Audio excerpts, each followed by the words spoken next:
Akizungumza na wananchi akiwa njiani kuelekea Katoro mkoani Geita kuendelea na ziara yake ya kunadi sera na ilani ya Chama cha Ukombozi wa Umma CHAUMMA, mgombea wa nafasi ya urais kupitia chama hicho Salum Mwalimu amewataka vijana kujitokeza kwa wingi, hasa kupiga kura siku ya tarehe 29 Oktoba mwaka 2025 kumpa yeye ridhaa ya kuongoza serikali ili kuleta mabadiliko katika fursa mbalimbali za maendeleo. Ndugu zangu, ninawaomba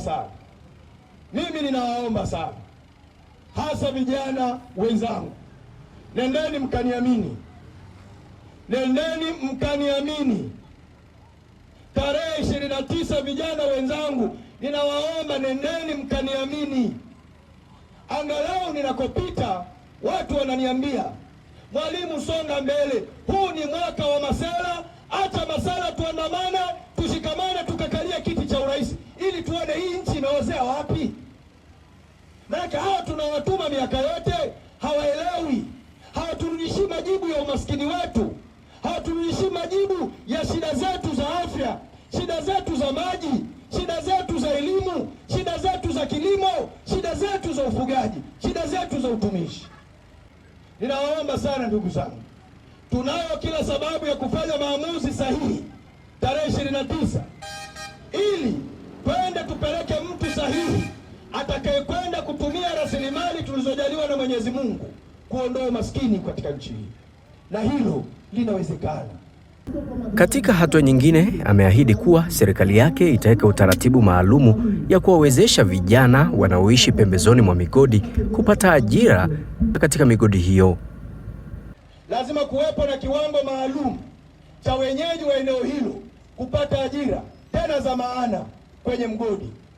Tukubaliane tu. Mimi ni mwenyeji wa Geita, Mwenyezi Mungu amenijalia nimekuwa Geita, ameniletea dhahabu inisaidie mimi, sio wewe. Nionyeshe namna gani dhahabu hii itanisaidia. Sina teknolojia kweli, wewe una teknolojia, lakini dhahabu hii ni ya kwangu, Mungu amenijalia mimi, mtu wa Geita. Kwani Mungu anakosea asiwaletee nyie kwenu? Si mna pesa, si mna teknolojia, kwa nini asiwaletee nyie?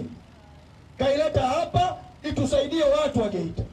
Tutakwenda kutengeneza utaratibu wa asilimia fulani ya watumishi kwenye migodi ya nchi hii lazima watoke wenyeji wa eneo hilo, wenyeji. Mimi nimesema tunahitaji kutengeneza ajira na tunahitaji kutengeneza vijana mamilionea katika nchi hii. Nini nakwenda kufanya? Jambo moja. Nini nakwenda kufanya? Leo tuna ardhi hapa, kwa mfano Geita na maeneo mengine yote. Iwapo ardhi unayoimiliki iwe kwa kurithi, iwe ulinunua, iwe uligaiwa, lakini hiyo ardhi kila mtu anajua ni ya kwako. Kama yakigundulika madini chini ya ardhi hiyo unayomiliki, iwe kwenye nyumba yako, iwe kwenye shamba lako, iwe kwenye kitu chochote, marufuku kuhamishwa wewe, akapewa mwekezaji atengeneze utajiri yeye na nchi yake.